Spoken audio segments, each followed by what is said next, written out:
पवारांचं आणि माझं कधीच जमलं नाही. पण तरी सुद्धा त्यांच्या व्यंगावर, त्यांच्या दुखण्यावर बोलणं हे व्यक्तिगत मला पटत नाही. कधी काळी त्यांनी परिवर्तन महाआघाडी या तिसऱ्या आघाडीने राज्यभरात उमेदवार दिलेत. कोल्हापूर जिल्ह्यातील अनेक विधानसभा मतदारसंघात देखील उमेदवार दिलेत आणि परिवर्तन महाआघाडीचे प्रमुख आणि स्वाभिमानी शेतकरी संघटनेचे नेते आणि माजी खासदार राजू शेट्टी आज आपल्या सोबत आहेत. शेट्टी साहेब, काय सांगाल? कोल्हापूर दक्षिण विधानसभा मतदारसंघामध्ये आपण उमेदवार दिलाय. खरं तर बलाढ्य 2 गटांमध्ये हा मतदारसंघ विभागला गेलेला आहे. या 2 गटाचं वादळ या मतदारसंघात असताना त्या वादळात तुम्ही दिवा लावण्याचा प्रयत्न करताय. कोल्हापूर शहराला लागून असणारा जो ग्रामीण भाग आहे, गावं आहेत छोटी-छोटी, त्या गावातले काही प्रश्न आहेत.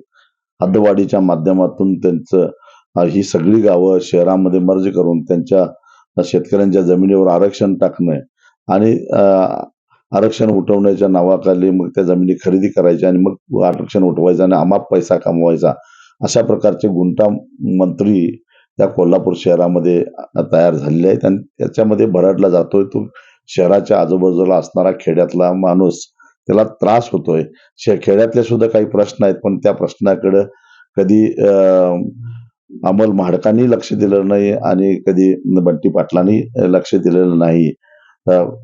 उदाहरणार्थ खेड्यातल्या लोकांची जमिनी विकत घेतल्या जातात, पुंजीपती जातात, पैसे फेकतात, जमिनी विकत घेतात, तक्रारीतल्या किंवा वांद्यातल्या जमिनी असतात त्या खरेदी केल्या जातात, गुंडागर्दी केली जाते, शेतकऱ्यांचे रस्ते अडवले जातात, त्यांची अडवणूक केली जाते. वर्षानुवर्ष असणारे पारंपरिक जे पानंद रस्ते आहेत ते सुद्धा रस्ते अडवले जातात.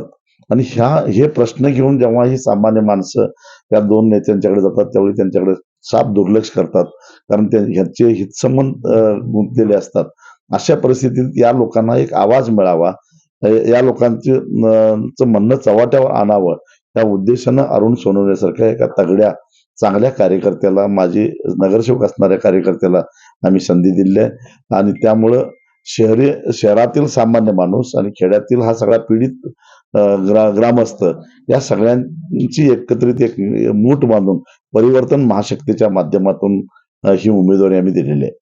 खरं तर राज्यात महाविकास आघाडी अस्तित्वात आहे. युती जी आहे ते अस्तित्वात आहे.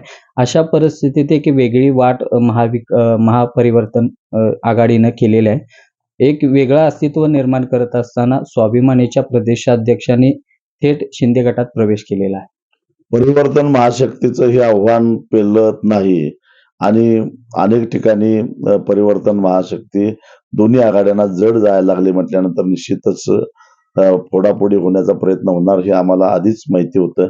त्या पद्धतीनं काही माणसं गळायला लागली. पण तसं बघायला गेलं तर आमचं दुःख हे शरद पवार आणि उद्धव ठाकरेंच्या कितीतरी कमी आहे.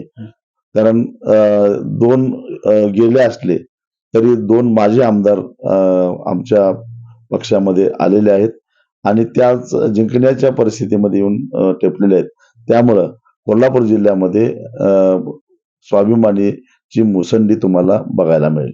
खरं पाहायला गेलं तर मागच्या 5 वर्षात सदाभाऊंना फोडण्यात आलं, आता प्रदेशाध्यक्षांना फोडण्यात आलं. कुठेतरी संघटनेला एक मृत स्वरूप आणण्याचा प्रयत्न कुठेतरी या सरकारकडून दिसतोय का? गेल्या 20 वर्षापासून असे अनेकदा प्रयत्न झालेले आहेत.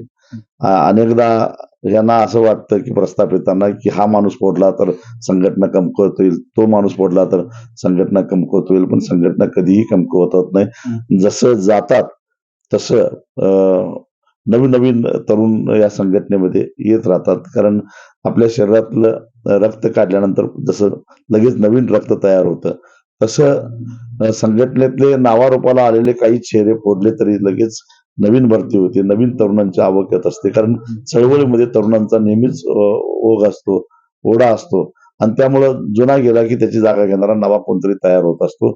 चळवळीची प्रक्रिया अशीच चालू असते. उद्या मी थांबलो तरी सुद्धा चळवळ थांबणार नाही, ती कायम राहणारच. खरं तर निवडणुकीची स्पर्धा सुरू होत असताना प्रचाराची पातळी कुठेतरी घसरताना दिसते.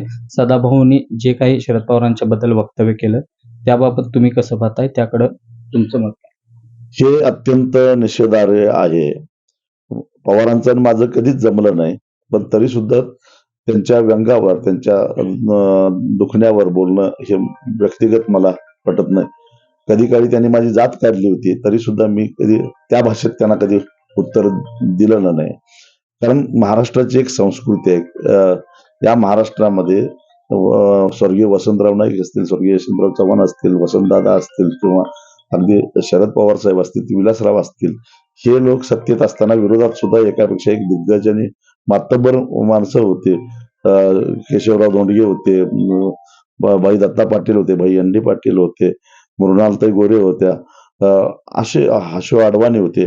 एकापेक्षा एक दिग्गज विरोधी पक्षातले नेते होते.